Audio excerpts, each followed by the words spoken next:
시청자 여러분 안녕하십니까? 그동안 광양만권은 비교적 큰 경제적 위기의식 없이 잘 지내왔지만 이제는 여건과 환경이 크게 달라지고 있습니다. 주력 산업인 석유화학과 철강 산업이 경쟁력 저하로 침체되고 있고 항만의 물동량도 점차 감소하고 있습니다. 따라서 광양만권의 핵심 주력 산업을 살리고 나아가서는 새롭게 신성장 동력 산업을 육성해야 한다는 목소리가 높아지고 있습니다. 그래서 오늘 여수 MBC 창사 47주년 특별 기획 토론에서는 광양만권 신성장 동력 구축과 관련해서 각계 전문가들을 모시고 심도 있는 논의를 진행하는 자리를 마련했습니다. 같이 말씀 나눠주실 패널들을 소개하겠습니다. 먼저 이계호 더불어민주당 국회의원 나오셨습니다. 반갑습니다. 이계호입니다. 네, 다음은 백승주 대통령 소속 지방자치발전위원회 행정체제 개편국장 나오셨습니다. 반갑습니다. 백승주입니다. 네, 다음으로 김창주 여수 상공회의소 상임위원 자리에 함께 하셨습니다. 안녕하십니까. 김창주입니다. 네, 마지막 패널입니다. 박병희 순천대학교 경제학과 교수 함께 하셨습니다. 안녕하십니까. 박병희입니다. 예, 진단 광양만권의 미래청사진 지역경제 신성장 동력을 찾아라. 오늘 토론의 주제입니다. 본격적인 토론에 앞서서 먼저 세계경제 흐름부터 짚어보고 시작하겠습니다. 2017년 상반기 세계경제는 비교적 안정적으로 흐르고 있다는 분석들이 나오고 있습니다. 대부분의 국가의 경제 성장률이 상승하고 있고요. 그리고 한국을 비롯한 각국의 금융시장도 최고 기록을 경신하고 있습니다. 경제 전문가들은 하반기에도 이런 경제의 흐름이 계속 이어질 것으로 전망을 하고 있는데요. 이러한 경제 흐름 어떻게 보고 계시는지 먼저 박병희 교수님 말씀을 부탁드리겠습니다. 네, 세계 경제는 지금 말씀하신 대로 전반적으로 무난한 흐름을 보이고 있습니다. IMF나 이런 기관에서도 이 선진국을 비롯한 세계 경제가 완만한 성장세를 보일 것으로 전망하고 있습니다. 우선 교역량이 신흥국을 중심으로 해서 크게 확대되고 있고요. 경기 선행 지수들도 상승세를 예고하고 있습니다. 미국 경제가 2008년 금융위기에서 완전히 벗어나서 지속적인 호조를 보이고 있고 그 결과로 금년에 금리를 인상하는 그런 조치를 단행할 정도의 호조를 보이고 있습니다. 일본 경제도 상당히 그 흐름이 좋고요. 중국 경제도 생산 및 소비 관련 지표와 수출이 확대되고 있어서 전반적으로 우리나라와 그 교역을 많이 하고 있는 국가들의 경기가 좋아서 우리나라도 대의존도가 높은 상황에서 그 상당히 좋은 환경에 있다고 하겠습니다. 네. 다만 약간 부정적인 요인들로 그 걱정이 되는 부분들은 미국이 지나치게 보호무역주의적인 통상 정책을 펼 가능성이 있다는 거, 특히 슈퍼 301조를 발동할 염려가 있다는 거, 그다음에 중국의 과잉 투자 문제, 또 유로존에서의 그 영국이 그 유럽연합을 탈퇴하는 그런 브렉시트가 어떻게 이루어질지 이런 데 대한 약간 불안감은 있습니다만은 전반적으로는 꾸준한 상승세를 보이고 있다 이렇게 볼 수 있겠습니다. 네, 세계 경제가 지속적으로 호조를 보일 것이다 이런 전망을 하셨는데 그렇다면 국내 경기 전망도 한번 살펴보고 가죠.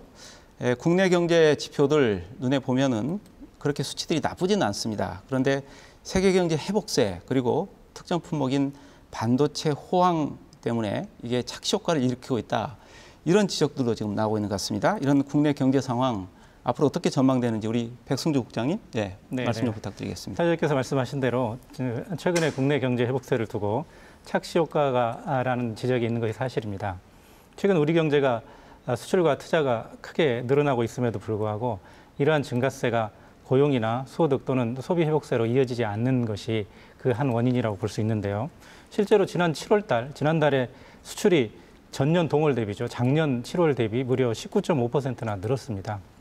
이는 9개월 연속 증가하는 추세를 보이고 있는데요. 이 수출의 세부 산업별 내역을 보면 선박이나 반도체, 석유화학 등의 수출 호조에 의존하는 바가 매우 크다고 할 수 있습니다. 실제로 통계를 보니까 지난 7월에 선박이 무려 208%나 늘었고요. 반도체 수출 증가율도 58%를 기록하고 있습니다. 그런데 이러한 반도체나 석유화학 등의 산업은 전형적인 장치 산업이다 보니까 이 설비 투자나 수출이 늘어난다고 하더라도 고용을 유발하는 효과는 별로 그렇게 크지 않습니다. 이 반도체 고용 유발 효과를 보면 반도체 산업의 설비 투자가 10억 원 늘어나면 인원은 고용은 약 3명 내지 4명 늘어나는 것으로 나타나고 있고요. 석유화학은 그보다 더 적어서 10억 원 투자당 약 1.9명 정도 고용 유발 효과가 있다고 보고 있습니다. 이렇게 되다 보니까 제조업이나 최근에 이제 저희 경제가 제조업이나 건설업 등에서 고용이 증가하고 있음에도 불구하고 서비스업 고용은 큰 폭으로 둔화되고 있어서 전반적인 고용 회복세가 매우 약화되고 있는 상황입니다.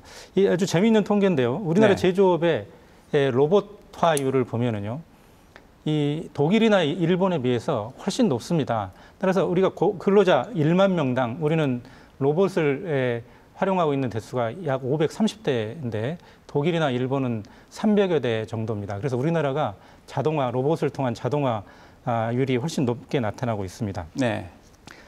지금 이제 방금 전에 박 교수님 말씀하신 것처럼 세계 경제가 확장적 재정 통화 정책을 통해서 선진국 중심으로 크게 이제 완만한 회복세를 보이고 있기 때문에 전반적으로 우리 경제도 수출 투자가 증가하고 소비 부진도 점차 회복될 것으로 보고 있습니다. 따라서 금년 하반기에도 안정적인 회복 모멘텀을 이어가리라고 보고 있고요. 네. 정부는 약 3%의 성장률을 달성할 수 있다고 보고 있습니다. 다만 여러 가지 리스크가 있죠. 대외적인 리스크가 있는데요. 말씀하신 것처럼 미국의 금리 인상이라든가 보호무역주의 심화, 그리고 국내적으로는 가계부채나 북한 리스크 등의 위험 요인이 있는 것이 사실이어서 앞으로 이런 위험 요인들을 잘 관리해 나가는 것이 매우 중요하다고 할 수 있습니다. 네.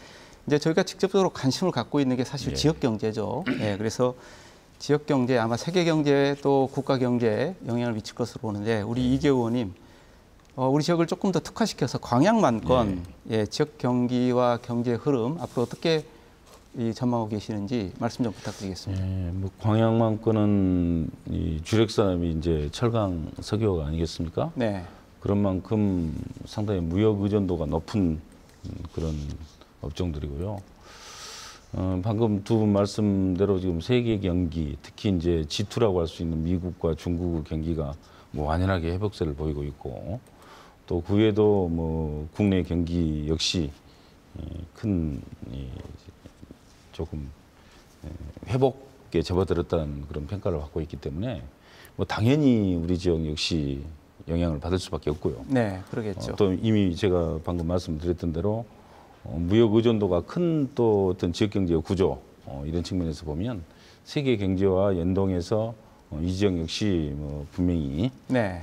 금년 이 경기는 살아날 것이다, 이렇게 뭐 낙관적으로 예측해도 될 것 같습니다. 그 단적인 증거가 광양만 자유구역청에서 투자 유치하지 않습니까? 해외 투자 유치를 하는데 작년하고 비교해서 보니까 한 7배 정도가 늘어났더라고요. 네. 그 아주 단적인 뭐 이제 투자 실현이 되려면 뭐 여러 가지 과정을 좀 더 거쳐야 되겠습니다만, 뭐 그런 측면에서는 뭐 대단히 긍정적으로 봐도 좋다, 저는 그렇게 단적으로 말씀드리고요. 다만 뭐 여러 차례 지적이 되고 있습니다만은 이 지역이 이제 주력 산업들이 지금 중국 추격 요인이 굉장히 중요한 앞으로 관건이라고 보고 있습니다. 그래서 네. 산업 구조 자체를 업그레이드 해 나가고 또 구조에 이제 고도화해 나가는 그런 노력들을 지속을 해야 이러한 좋은 분위기를 이 장기간 이 지역에서 내재할 수 있지 않겠냐. 네. 저는 그렇게 생각을 합니다. 네. 우리 세계 경기 또 국가 경기, 지역 경기도 아마 호조세를 보일 것이다, 이렇게 낙관적인 전망을 다 해주셨는데요. 그렇지만 또 민간에서 보는 입장은 조금 다를 수 있을 것 같습니다. 우리 김창주 의원님, 이 전문가들이 보는 분석과 좀 민간에서 느끼는 체감하는 경기는 분명히 다를 것 같은데 어떻습니까? 오히려 공통점이 많고요. 네. 이제 장기적인 불안 요인도 저희들은 가지고 있습니다.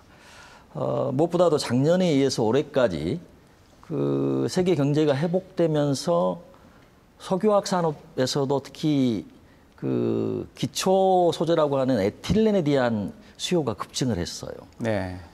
그러다 보니까 여수 석유화학 산단 같은 경우는 특히 에틸렌 3대 석유화학 단지의 50%를 생산하고 있거든요.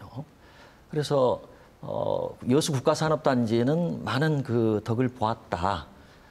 그럼에도 불구하고 산업의 어떤 전환기나 또 산업 구조의 변화에 대한 위기나 두려움을 저희 경제인들은 가지고 있으면서 이게 국내 경제나 이 지역 경제들이 어떻게 활로를 열어갈 것인지 어떻게 보면 굉장히 불안한 가운데서 그 터널을 지나가고 있다고 생각합니다. 네, 굉장히 불안하다 이런 말씀하셨는데, 본격적으로 그렇다면 우리가 이제 광양만권은 어떻게 앞으로 우리가 산업이 진행될 것인지 또 활성화될 것인지에 대한 논의를 한번 해보도록 하죠. 먼저 일부에서는 이제 경기가 회복될 것이다라는 기대도 하고 있지만 또 한편에서는 경기가 고점을 찍고 다시 또 이렇게 하강할 수 있다 이런 우려들도 분명히 나오고 있는 것 같습니다. 그래서 그런지 최근에 이제 석유화학 산업 호황도 예전과 다른 성격으로 봐야 된다 이런 지적들도 나오고 있는 것 같아요. 유가가 하락하면서 천연가스나 석탄을 기반으로 하는 그런 화학 산업 설비가 늘지 않고 있다. 이게 단적인 석유화학 산업의 미래를 보는 지표다 이런 얘기들도 나오고 있는 것 같습니다. 석유화학 산업의 전반적인 전망 박병주 교수님 어떻게 보고 계십니까? 예, 지금 말씀 주신 대로 석유화학 분야가 지금은 괜찮습니다. 그런데 이제 장기적으로 볼 때도 이 지역이 전망이 좋은 편인지 이런 데서 조금 점검해 볼 필요가 있습니다. 우선 최근에 이제 석유화학 분야에서 수출이 다시 살아나고 있고 이런 점들은 우리나라의 화학 산업이 갖는 그 원가 경쟁력 때문에 그렇습니다. 아시다시피 유가가 지금 배럴당 한 $50 정도를 유지하고 있고 이게 좀 꽤 오랫동안 지속되고 있습니다. 금년에는 유가가 조금 반등할 것이다 이렇게 예상들을 했는데 그 예상도 별로 들어맞지 않고 여전히 $50 선을 유지하고 있습니다. 그 원인은 잘 아시다시피 미국에서 그 막대한 셰일가스, 셰일 오일을 지금 생산해내고 있고 예전과 같이 중동 산유국들이 유가에 대해서 이 통제력을 갖고 있지 못해서 그렇습니다. 덕분에 이제 우리나라는 원가가 적게 들어서 원유를 수입해서 거기서 나프타를 뽑고 거기서 에틸렌으로 가고 뭐 이러는데 네. 화학 사람들이 지금 이제 득을 보고 있는 거죠. 그렇기는 한데 이 셰일가스의 개발 덕분에 우리만 덕을 본 게 아니라 미국이나 중국 이런 데도 여전히 같이 그 이득을 보고 있다는 겁니다. 그래서 미국 같은 경우는 셰일가스를 가지고 바로 에틸렌을 생산하는 네. 이런 공정으로 좀 돌아가고 있습니다. 그래서 최근에 미국이 에틸렌 공장을 굉장히 많이 세웠습니다. 우리가 주력하고 있는 지금 아까 김 의원님께서도 말씀하셨다시피 이쪽에서 에틸렌을 많이 생산하고 있는데 이미 세계적으로 공급 과잉 상태이고 이것이 앞으로 굉장히 어려움을 줄 것이다. 미국은 톤당 에틸렌 생산 단가를 한 $600 정도로 보고 있습니다. 근데 우리나라를 비롯한 아시아 국가나 유럽은 $1,000에서 $1,200 정도 수준이니까 거의 배 수준입니다. 중국은 우리의 한 70% 수준에서 석탄으로부터 에틸렌을 뽑아내고 있고요. 그래서 이런 점들을 볼 때 공급 과잉 상태라는 점은 언제든지 폭탄으로 남아있을 것 같고 그런 점에서는 화학 산업의 전망이 장기적으로는 좀 불안하다. 이렇게 전망할 수 있겠습니다. 네, 화학 산업의 전망 그렇게 좋지 않다 이런 말씀하셨는데 또 일부에서는 앞에서 말씀하신 대로 이 세일 오일 붐 이게 점차 완화되면서 또 석유를 기반하는 화학 산업이 분명히 활성화될 것이다 이런 또 낙관적인 전망도 하고 있는 것 같아요. 그렇다면 우리 국가 산단인 이 여천 석유화학산업단지 이 관점에서 봤을 때 우리 지역은 어떻게 될 것인지 우리 김창규 상임위원님 어떻게 전망하고 계십니까? 네. 저희들이 생활하면서 이제 여천 국가산단의 공장장님들이나 산업을 주도하고 계신 분들을 만나서 얘기를 해보면은요. 네. 세일가스를 기반으로 한 석유화학 산업의 원가 경쟁력이 워낙 탁월하고 그 잠재적인 파괴력이 크기 때문에 지금 세일 시추 기술을 기수 자체를 줄였다 치더라도 세일 산업 이 세일가스를 기반으로 한 석유화학 산업의 그 위험 내지는 거기에 대한 그 대비가 정말 심각하게 고려돼야 되지 않겠느냐. 그래서 지금 현재 시기에는 단기적인 어떤 공급 부족과 수요 증가에 의한 호황의 덕을 보고 있지만은 우리가 좀 더 대비할 수 있는 시간을 번 것으로 만족하고 철저하게 준비해야 된다는 게 사실은 서로 얘기되고 있는 내용들입니다. 네. 지금은 경기가 특히 석유화학 분야의 경기가 호황으로 전망이 되지만 중장기적으로 세일가스에 대한 그 산업도 분명히 경계를 해야 된다 이런 말씀이시죠? 예, 예. 예. 그런데 여수 국가산단 이제 앞으로 이 여러 가지 산업적인 측면에서 중요한 역할을 할 것으로 기대되는데 현재 지금 양적인 측면에서 보면은 생산액이 66조 1,497억 원입니다. 그래서 전남 제조업 총액의 78%를 차지하고 있습니다. 그만큼 지역 경제에서 차지하고 있는 비중이 크다고 할 수 있겠고요. 특히 여수 산단에 기업들이 280여 개 입주해 있고 2만여 명의 직원들이 고용이 되어 있습니다. 그만큼 이제 지역 경제를 좌지우지하는 중요한 핵심 산단인데 그동안에 이제 안정적으로 양적인 팽창을 해와서 어느 정도 자리를 잡았지만 앞으로는 또 질적인 변화도 좀 필요하다 이런 지역도 분명히 있는 것 같습니다. 이런 흐름 어떻게 우리가 잡아나가야 될지 박병희 교수님 좀 말씀해 주시죠. 이제 우리가 전남이 지역 경제가 낙후됐다 이런 얘기를 많이 하는데 실제로 통계를 뽑아보면 잘 아시다시피 그 1인당 GDP가 꽤 높은 지역입니다. 울산이 전국에서 1위고요. 그다음에 충남 그리고 세 번째가 전남입니다. 왜 전남이 이렇게 1인당 GDP가 높게 나오느냐? 결국 찾아보면 이 광양망권의 여수 국가산업단지, 광양 국가산업단지 이 두 개의 국가산업단지에서 막대한 생산량, 아까 사회자님께서 말씀하신 대로 여수 국가산단만 해도 한 66조 원 정도 이상을 생산하고 있고요. 이런 것들이 그래서 굉장히 큰 영향을 미치고 있습니다. 또 우리 지역의 이 산업의 특징은 이 화학산업이나 철강산업이 다 소재 산업이라는 것입니다. 자동차 산업이라든지 조선 산업을 하고 있는 울산이라든지 거제도 이런 데는 이 선박이 잘 안 팔린다든지 뭐 자동차 수출이 잘 안 된다든지 그럼 굉장히 경제가 흔들립니다. 그에 비해서 우리 지역은 IMF 때도 그랬고 지금도 꾸준히 경기가 비교적 좋은 편입니다. 그 이유는 소재 산업이라는 특징 때문에 그렇습니다. 소재 산업은 특정한 산업에만 영향이 있는 게 아니라 이 아주 수요층이 아주 넓다고 할 수 있습니다. 그래서 세계적인 경기 흐름에는 영향을 받지만 이 개별적인 흐름에는 둔감하고 그래서 굉장히 안정적이라고 할 수 있습니다. 그래서 그동안은 우리가 꽤 IMF 이후에도 꽤 잘 지내온 지역이라고 할 수 있습니다. 네.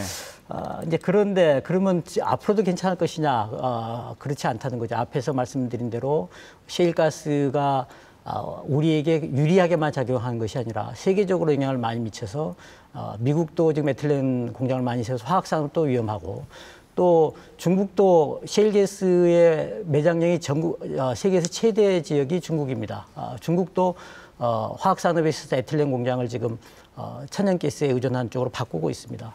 이런 것들은 굉장히 우리한테 어두운 측면이라고 할 수 있습니다. 그래서 결국은 우리도 기존에 있는 화학산업, 기존에 있는 철강산업에 멈출 것이 아니라 이제 조금 더 고급 단계의 기술로 나아가야 되는 것 아닌가. 그래서 제품의 다양화, 고도화 이런 전략을 우리가 구사해야 되지 않을까.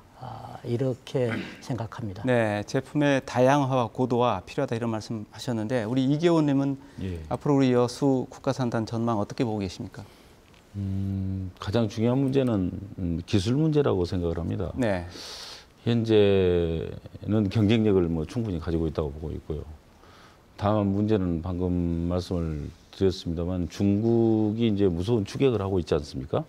그 기술 격차가 3년 내지 5년 정도라고 지금 그렇게 평가를 하고 있습니다.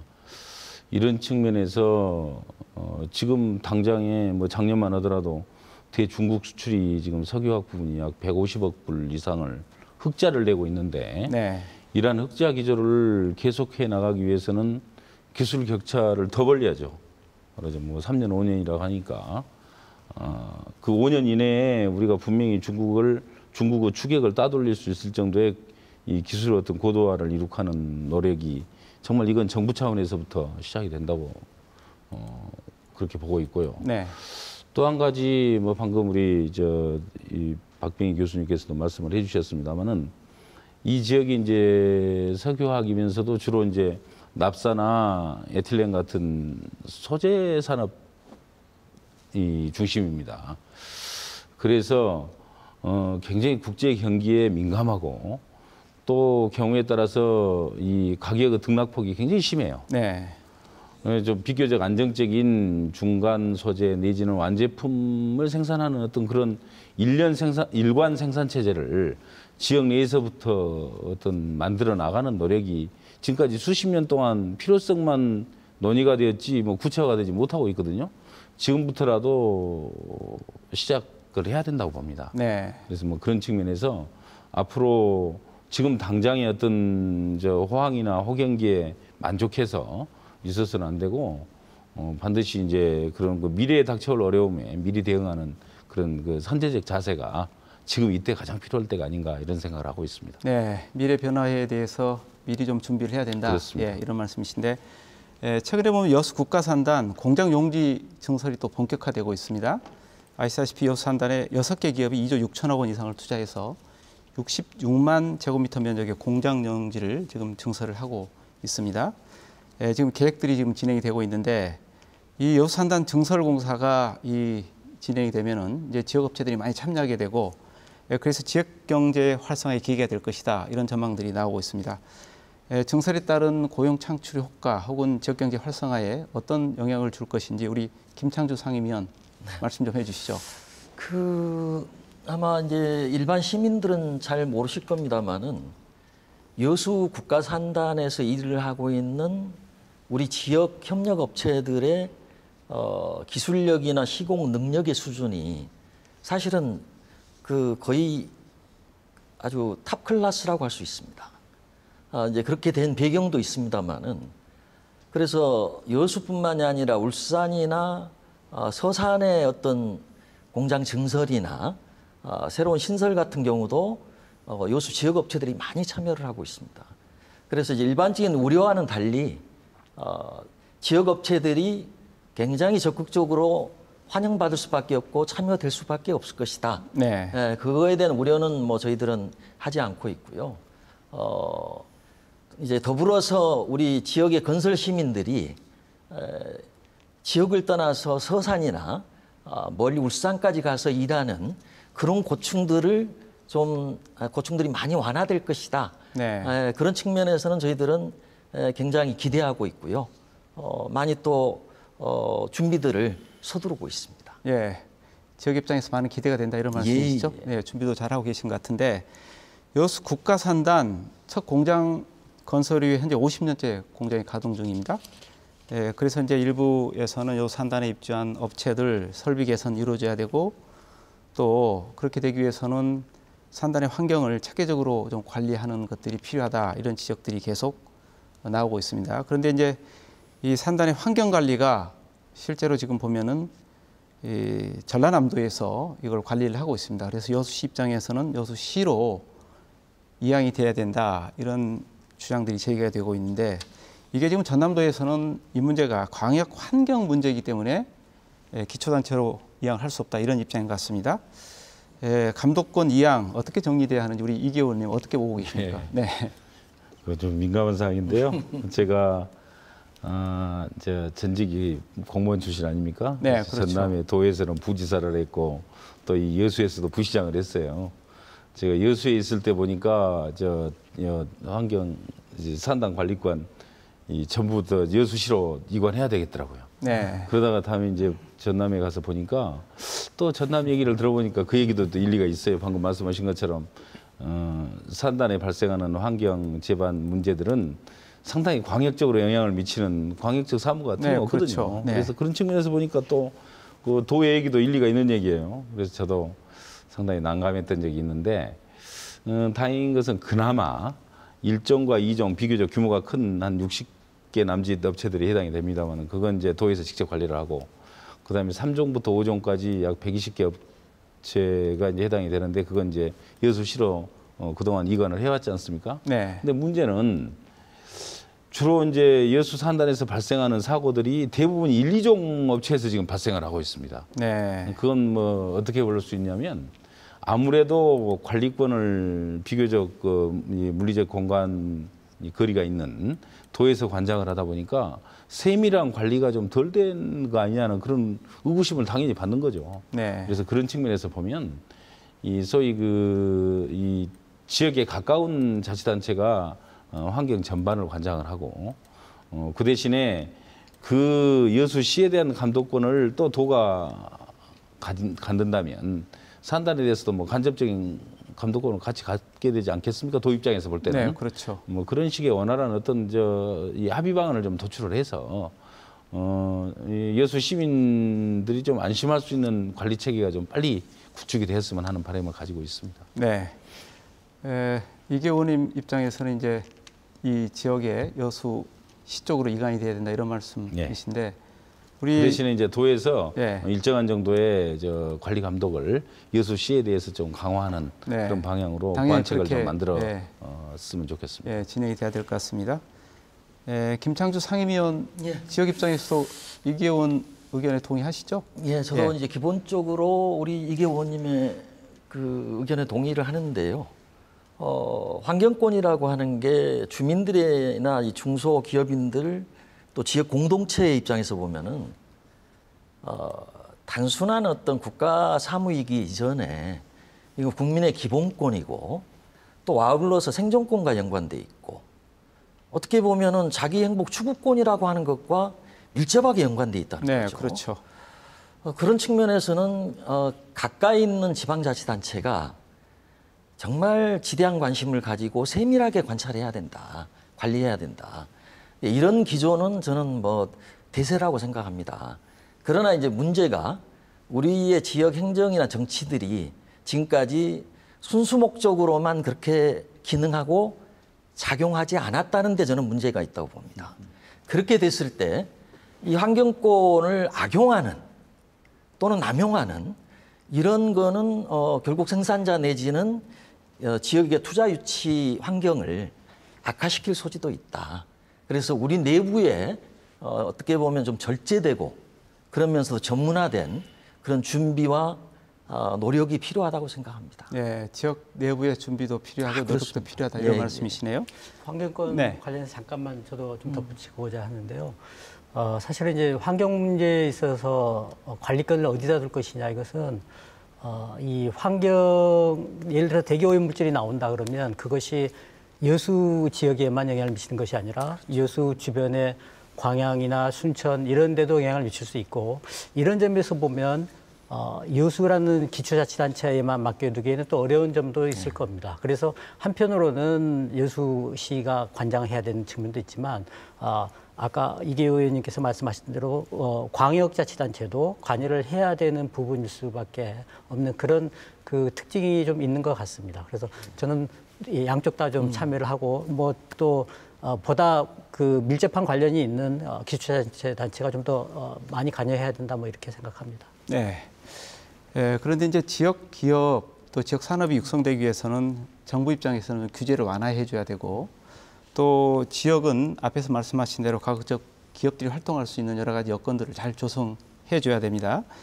앞에 제가 말씀드린 대로 여수 산단이 50년이 됐는데 앞으로 또 한 50년 또 그 이상의 것들 시간들 동부와 석유화학 메카로 지속적으로 도약하기 위해서는 어떤 점들이 좀 개선이 돼야 되는지 우리가 짚고 좀 넘어가야 될 것 같습니다. 이 부분에 대해서는 우리 백성주 국장님 무슨 뭐 노사화합 기업 친화적 지역 정서 그리고 기업들의 적극적인 연구 개발과 투자 이런 지역들이 제기되고 있는데 네. 어떻게 보고 계십니까? 네네네.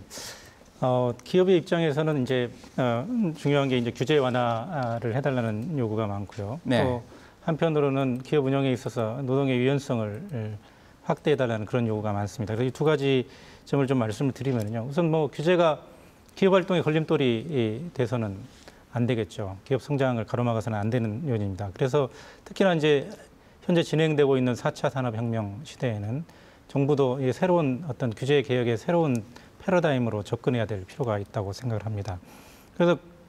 그래서 이제 정부도 그동안에 꾸준하게 규제 완화 정책을 추진해 왔고요. 정부 스스로 기업 활동에 제약을 주는 규제 요인을 스스로 발견해서 해소하는 탑다운 방식도 해왔고 또 기업의 여러 가지 애로나 요구를 받아서 규제 개혁을 한 그런 어떤 바텀업 방식의 규제 개선 정책도 해왔습니다. 근데 앞으로는 이제 전반적으로 볼 때 이제 네거티브 방식의 규제 완화가 이루어져야 될 것 같습니다. 그래서 기업 활동에 필요한 모든 사항들은 원칙적으로 허용하고 안전이나 기타 불가피하게 규제할 수밖에 없는 그런 분야만 이게 적절하게 규제 방식을 찾아나가는 그런 정책들로 전환을 해야 될 것 같고요. 정부가 앞으로 그렇게 해나갈 걸로 믿고 있습니다. 네. 다음에 이제 노동의 유연성, 이제 기업의 입장에서 요구들 많이 하시는데요. 이 노동의 유연성이 그 기업 활동에 있어서 굉장히 필요하다는 건 충분히 이해를 합니다. 네. 그런데 이 부분은 조금 생각해 봐야 될 문제가 있습니다. 노동 유연성이라는 것이 어떤 기업 입장에서 근로자의 해고를 자유롭게 한다거나 또는 어떤 근로 조건을 이렇게 기업 입장에서 자유롭게 한다는 그런 의미라면은 이 먼저 어떤 그 해고된 근로자의 어떤 그 사회 안전망 확충 그리고 이 새로운 어떤 직업으로 이전해 나갈 수 있게 정부가 지원하는 그런 정책들 이런 정책들과 병행해서 노동의 유연성이 증대되어야 된다고 보고 있습니다. 네. 제 생각엔 전반적으로 노동시장이 전반적으로 유연화되어야 된다고 보거든요. 그래서 근로자들도 어떤 기업에서 어떤 기업으로 쉽게 이전해서 새롭게 이렇게 새로운 직업을 찾을 수 있게 또 그 이전 과정에서 필요한 어떤 이 취약계층이 발생하지 않도록 정부가 역할을 한다든지 또는 직업훈련을 강화해서 어떤 그 새로운 직업을 찾을 수 있게 도와준다든지 이런 활동에 정부 역할이 강화되어야 된다고 저는 그렇게 보고 있습니다. 네. 그렇다면 우리가 조금 더 구체적으로 광양만권의 이제 구체적인 산업인 철강 산업에 대한 얘기를 통해서 지역 산업에 대한 얘기를 한번 해보도록 하겠습니다. 광양만권의 경제 혁신축 잘 아시다시피 광양산단 철강 산업입니다. 지난해 이제 경기 불황인데 그래서 쉽지 않은 그런 시간들을 보냈을 것 같습니다. 광양산단의 성과 혹시 이계 의원님 자료를 갖고 계시면 좀 설명해 주시죠. 철강과 관련해서 네. 제가 그 석유화학 경우도 이제 중국의 추계학 문제를 얘기를 했습니다만 철강 부분은 이미 뭐 중국에 거의 뭐 추격을 당했지 않느냐 이렇게 보는 게 이제 일반적인 관점인 것 같아요. 아직은 뭐 우리가 경쟁력이 다소 앞서 있는 건 사실입니다만은 네. 그러나 기술과 뭐 생산 역량 측면에서는 뭐 중국보다 낫다고 보기가 어렵습니다. 그 단적인 근거가 작년에 우리가 철강 산업은 이 무역 적자를 냈습니다. 중국하고. 네. 무려 50억 불 이상, 53억 불 적자로 이렇게 나타나고 있어서 상당히 이제 심각한 문제죠. 국제적으로 볼 때는. 다만 이제 광양제철소 입장에서 보면 그래도 작년에 비교적 어려운 가운데서도 이 경영이나 영업을 잘한 그런 거라고 봅니다. 우선 뭐 당장에 영업이익이 약 4천억 정도가 난 것으로 그렇게 이제 돼 있기 때문에 네. 그런 측면에서 보면 뭐 비교적 영업은 잘한 것 같아요. 경영이나 왜 그런 거고 뭐 내용을 좀 들여다보니까 이 업종 다양화를 뭐 굉장히 많은 난관이 있었다고 들었습니다만은 꾸준히 지속적으로 해왔습니다. 그래서 자동차 강판이랄지 또 뭐 이런 어떤 고부가치 제품 생산의 어떤 그 비중을 늘려나가고 또 다행스럽게 작년에 어쨌든 철강 가격이 좀 국제적으로 굉장히 호조를 보였습니다. 많이 올라서. 네. 그래서 그러한 것들이 상당히 경영에 영업에 직접 반영이 돼서 이익을 내긴 했습니다만 대단히 불안한. 네. 그러면서도 중국의 추격을 우리가 굉장히 부담스러워해야 될 수밖에 없는 그런 현실에 지금 놓여 있는 거 아닌가 그런 생각을 하면서 상당한 대책이 좀 필요한 그런 시점이다 이렇게 보고 있습니다. 네. 말씀하셨듯이 철강 산업, 광양산단 활성화를 위해서 이제 정부 차원의 여러 가지 대책들이 또 필요해 보입니다. 그래서 이제 일부에서는 입주업체들의 어려움을 해소하기 위해서 정책적 배려도 있어야 된다 이런 말씀들을 하시는데 백승주 국장님 어떻게 보고 계십니까? 철강 산업의 문제에 있어서는 이계 의원님께서 아주 정확하게 지적을 해주신 것 같은데요. 중국의 추경 문제가 가장 큰 문제이고요. 기술적 격차가 거의 지금 없다고 진단을 하고 있습니다.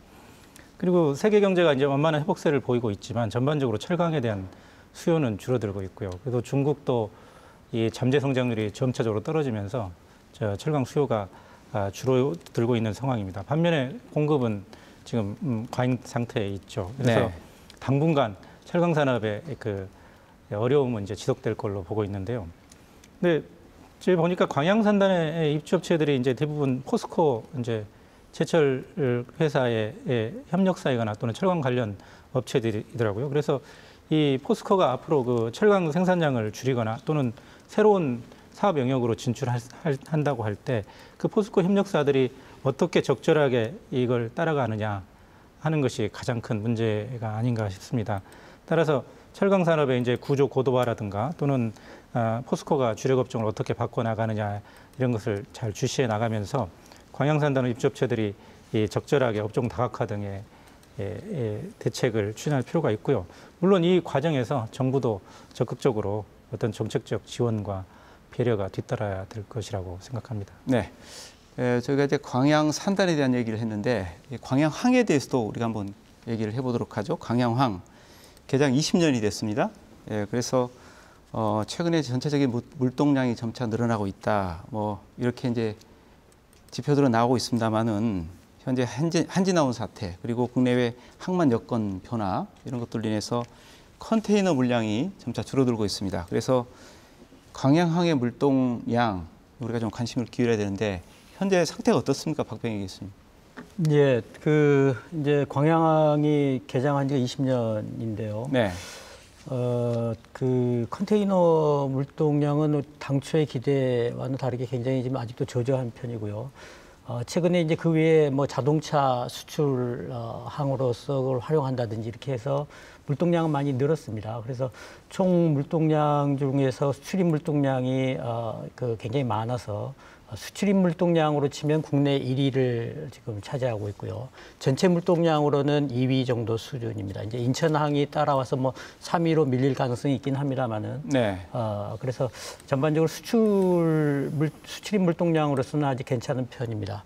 아까 사회자님께서 말씀하신 대로 한진해운 파산 사태 여파를 좀 받고 있습니다. 그래서 컨테이너 물동량이 지금 2011년에 비해서 좀 늘긴 했지만 한진해운 사태로 이 선사들의 이 입항 횟수가 좀 줄었습니다. 한진해운 사태 전에 95항차이던 게 지금 84항차까지 줄어서 이 컨테이너 물동량을 채우는데 좀 어려움이 있을 것으로 그렇게 보여집니다. 네.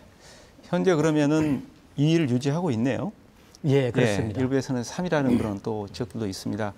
좀 그 부분은 제가 조금 아주 최근 통계를 봤습니다. 올 초에 나온 그 2016년도에 광양항의 컨테이너 물동량을 보니까 인천항에 뒤졌습니다. 그래서 그동안에 2위를 한 20년간 고수해 왔는데 드디어 작년에 3위로 밀려났습니다. 그래서 컨테이너 물동량을 어떻게 확대할 것인가 이게 광양항의 아주 큰 현안사항 중에 하나로 보고 있습니다. 네, 일부에서 이제 보수 정권 10년 동안 광양항이 제대로 개발되지 못하고 또 투자도 이루어지지 않고 정부 지원도 부족했다 이런 지역들인데 우리 이계 의원님 어떻게 보고 계십니까? 예, 맞습니다. 원래 광양항을 개발한 목적은 이제 부산항과 뭐 서로 어깨를 견줄 수 있는 뭐 투포트 시스템. 네, 그래서 그랬죠. 부산항의 뭐 대치항 내지는 보안항으로 광양항을 개발한 거 아니겠습니까? 근데 이제 불행하게 지난 9년 동안 보수 정권 9년 동안 아주 철저하게 투자를 외면했습니다. 그 이유는 뭐냐면 각 항들을 아직은 광양항은 어떻게 보면 자립을 할 만한 그런 기반적 인프라를 갖추지 못했는데도 불구하고 부산항이나 뭐 인천항이나 평택항과 똑같이 취급을 해서 자립 체계로 바꿔버렸단 말이에요. 네. 그러다 보니까 모든 개발 비용부터 시작해서 운영 비용까지 그걸 자체적으로 수익에 의해서 감당을 해야 되는, 그렇지 않으면 뭐 빚을 내서 그것을 보충을 해야 되는 그런 상황으로 체제 자체를 바꿔버렸어요. 이미 개발을 해서 활성화되고 있는 항들, 그러니까 뭐 부산항이 대표적이겠습니다. 그 부두들은 뭐 더욱더 더 성장하고 발전할 수밖에 없는 거고. 그러나 아직은 개발이 미흡했던 광양항은 아주 직격탄을 맞은 겁니다. 그래가지고 지난 9년 동안 실질적으로 항만 개발을 위한 기반시설 투자가 전혀 이루어지지 않았어요. 네. 그러면서 도리어 계속 적자에 시달리고 그런 상황 속에서 이제 항만의 경쟁력은 더욱더 떨어질 수밖에 없고 물동량이 도리어 9년 전보다 더 줄어들어가는 그런 정말 이 위기로 빠져든 거죠. 그래서 지금 당장 중요한 것은 빨리 광양항이 자립을 할 때까지 정부가 과거 시스템대로 다시 지원을 해야 됩니다. 그렇게 해서 벌써 광양이 이제 개발된 지 한 20여 년 지나면서 지금 재개발이 필요한 상황이 됐거든요.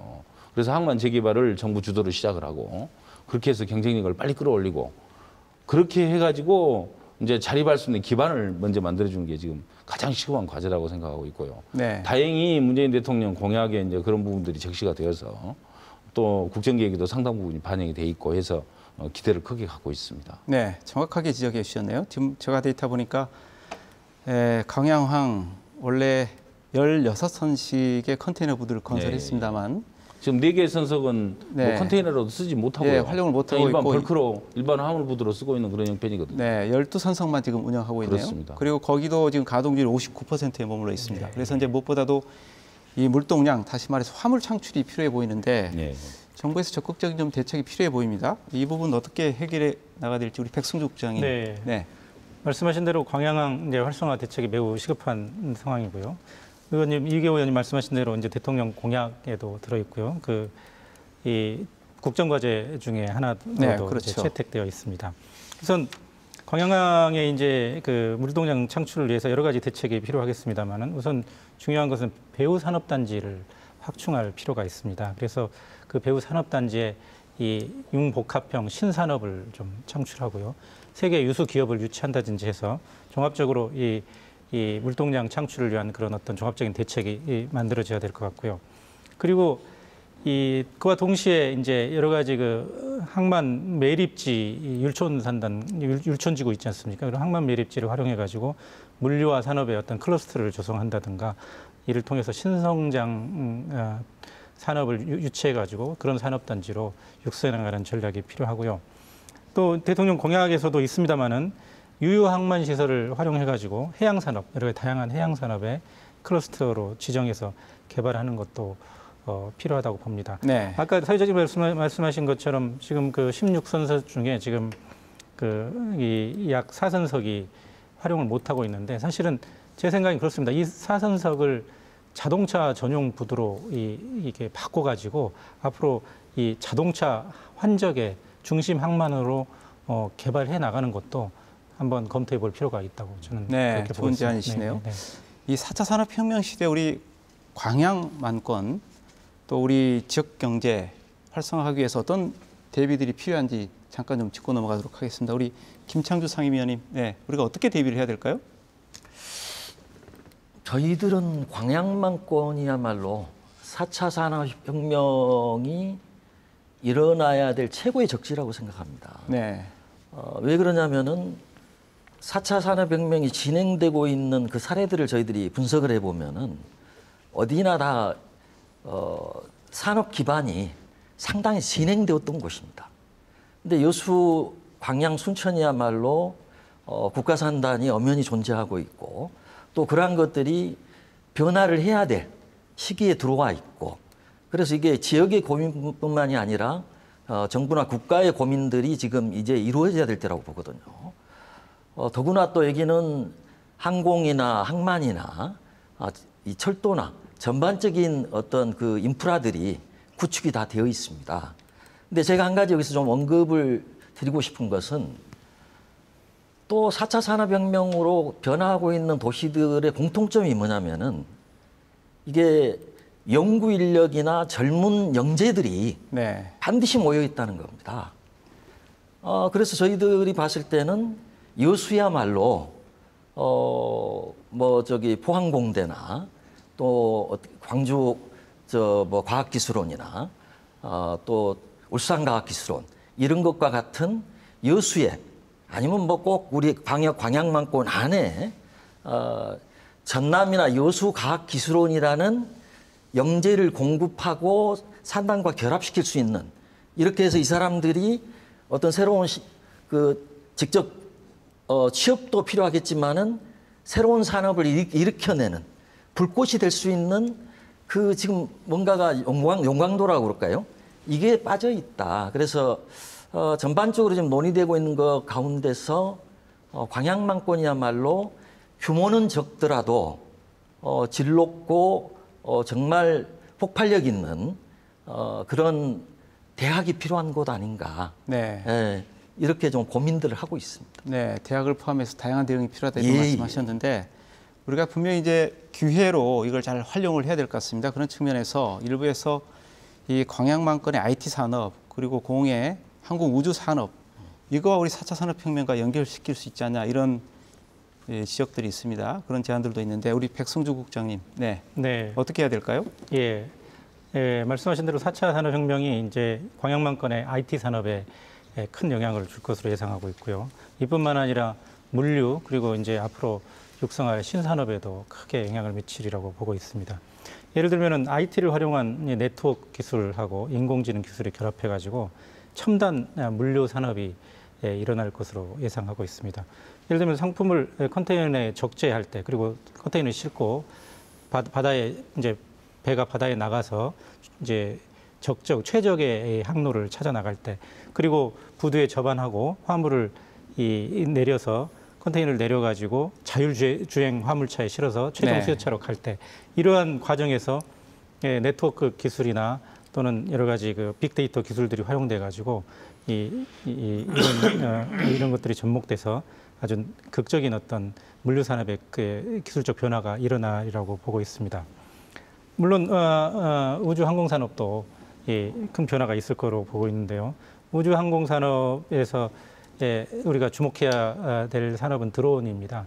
드론 산업이 흔히 이렇게 어떤 취미 활동이나 또는 영상 촬영용으로만 이용되는 것으로 알고 있습니다만은 이미 이 드론 산업을 이용해서 여러 가지 이 항공 산업의 변화를 가져오는 사례가 많이 있습니다. 예를 들면은 아마존은 이미 이 드론을 이용한 택배 시스템을 개발을 해가지고 그걸 이제 곧 활용하게 될 것이고요. 따라서 중요한 것은 이제 광양만권의 산업과 기업들이 이런 어떤 변화의 방향을 적절하게 내다보고 발빠르게 대응해 나가는 것이 필요하다고 하겠습니다. 네, 4차 산업혁명에 적극적으로 대응해야 된다 이런 말씀이신데 우리 광양만권 경제 신성장 동력 또 제대로 찾고 올바른 방향으로 가기 위해서는 무엇보다도 지역의 SOC 인프라가 뒷받침돼야 됩니다. 이건 누구나 다 동의하고 있는 사항인데 그동안에 여러 가지 우리 SOC 사업들이 추진돼 왔고 또 정부의 요구도 하고 있습니다. 그래서 지역경제 필수적인 요소로서 좀 시급하게 추진돼야 될 SOC 분야 산업들 어떤 것들이 있는지 우리 박병희 교수님 좀 설명을 해주시겠습니까? 예, 이제 인프라라는 말이 의미하듯이 그야말로 SOC 투자는 그 지역의 경제를 살리는 데 있어서 아주 필수적인 거라고 할 수 있겠습니다. 네. 그동안 KTX가 개통이 돼가지고 서울까지 가는데 2시간 30분대 이렇게 되긴 했습니다만은 아직도 아시다시피 전주에서부터 이 구간은 익산부터 구간이죠. 여수까지 구간은 아직도 고속철도 구간이 안 되고 있고요. 그래서 이 부분에 대해서 고속전철화 요구를 좀 할 수 있을 것 같습니다. 그래서 좀 더 빨라져야지 되겠고요. 또 다른 지역은 이미 되고 있고 예를 들어서 광주에서 수서까지는 1시간 반 정도면 가고 있습니다. 거기에 비하면 상당히 우리는 뒤떨어져 있다 이런 느낌이 듭니다. 그래서 이 부분에 대한 보완이 좀 있어야 되겠다 하는 얘기를 드릴 수 있고요. 그다음에 오랜 과제로 좀 넣어 있습니다만은 서남해안의 연륙 연도교를 완성하고 그와 연계된 교통망을 좀 확충해야겠다. 네. 이렇게 하면 도서 지역의 주민들의 불편을 해소할 수 있고 또 관광 산업도 꽤 도움이 되지 않겠는가 이렇게 보여집니다. 그다음에 여수와 남해를 연결하는 해저 터널을 또 얘기할 수 있겠습니다. 이거는 당초에는 지금 대교를 건설하는 방식으로 돼 있는데 최근에 와서는 터널로 하는 것이 더 경제성이 있다. 이런 논의들도 되고 있어서 여기에 대한 검토가 필요할 것 같습니다.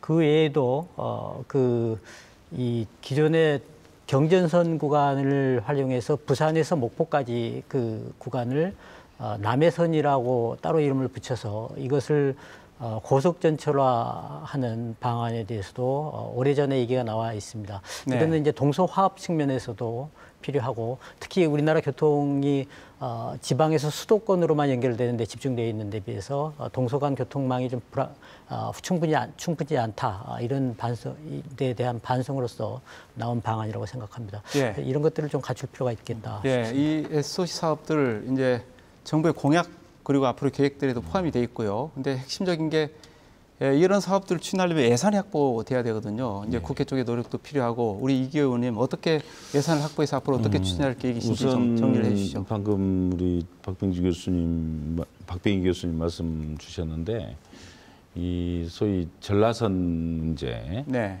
굉장히 고속 전철화를 이 지역에서는 지금 이 열망을 하고 있지 않습니까? 그런데 공약이나 국정계획에는 빠져 있어요. 왜 그러냐면 이 여수 엑스포를 거치면서 이 동부 지역의 SOC는 상당 부분 이 개발이 되었다. 뭐 이런 인식들을 지금 가지고 있는 게 사실입니다. 정부에서. 그래서 그러한 인식을 바꿔 나가는 게 중요할 것 같고요. 호남선에 비해서도 지금 열악한 여건인 전라선 빨리 어떤 식으로든지 개선이 돼야 된다고 생각을 합니다. 그래서 네. 앞으로 이 지역에서 전라선 소위 고속전철화 좀 열정적으로 추진해야 될 필요가 있고요. 국정계획에 반영이 제대로 안 돼 있는 만큼 예산 확보에도 사실은 쉽지 않은 그런 난관이 분명히 있는 거죠. 네.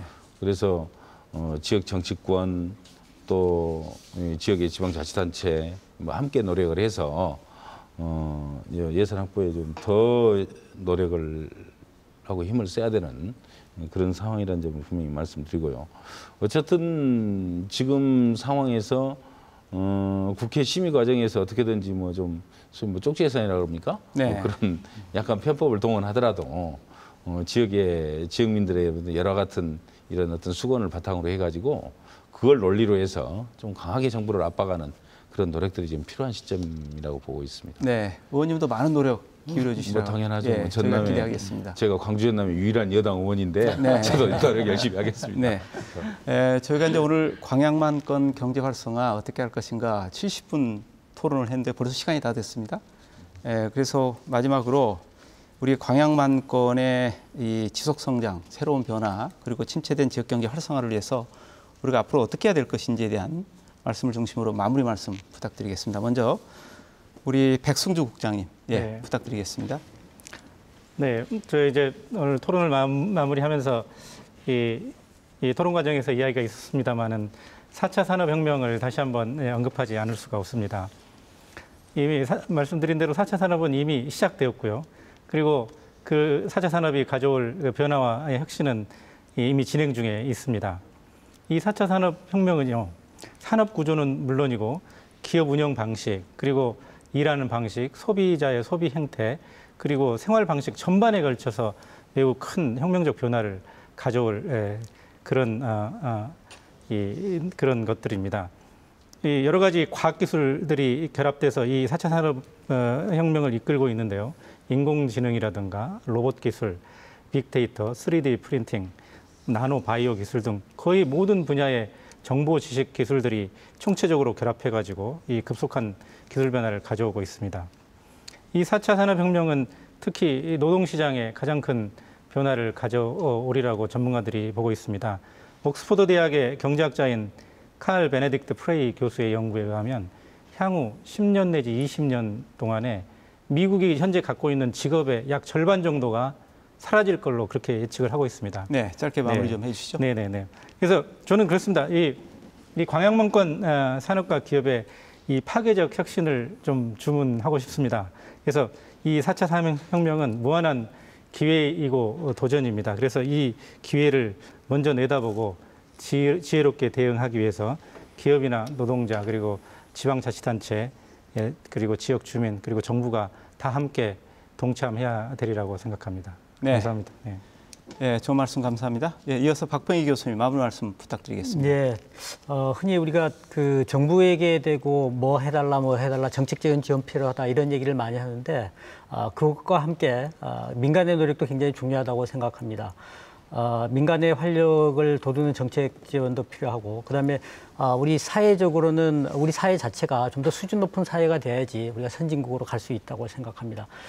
그러기 위해서는 기업가를 우대하는 정신들 또 혁신을 우대하는 분위기 이런 사회적 노력도 필요하고 지역 차원에서는 투자 위치를 위한 노력 또 공단을 조성한다든지 그리고 협조적인 노사관계를 조성한다든지 이런 노력도 필요하다고 생각합니다. 지역의 수준이 높아지고 그 지역이 살만한 지역이면 이 4차 산업에서 지식 정보 산업들이 우리 지역에 입주할 수도 있을 겁니다.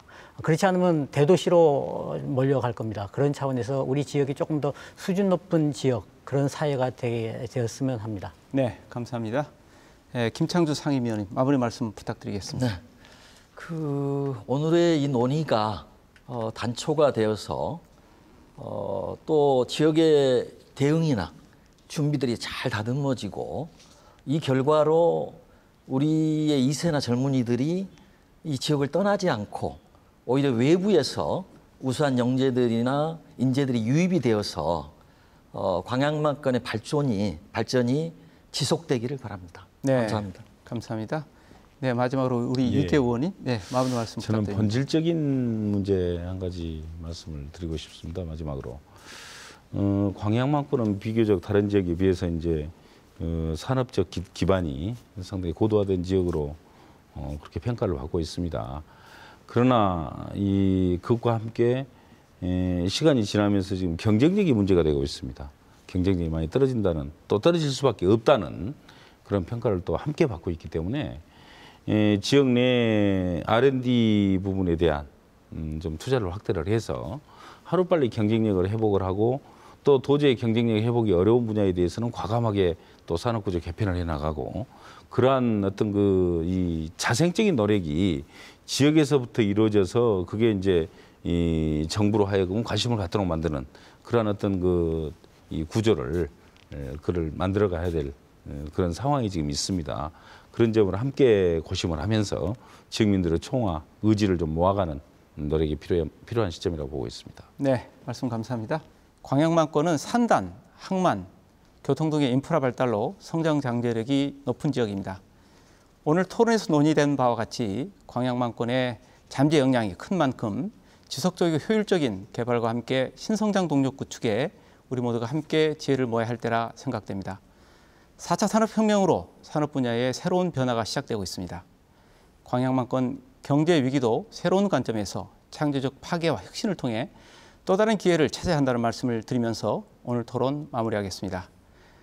여수 MBC 창사 47주년 특별기획토론 진단 광양만권의 미래청사진 제1부 지역경제 신성장 동력을 찾아라, 여기서 마치겠습니다. 시청해주신 여러분 고맙습니다.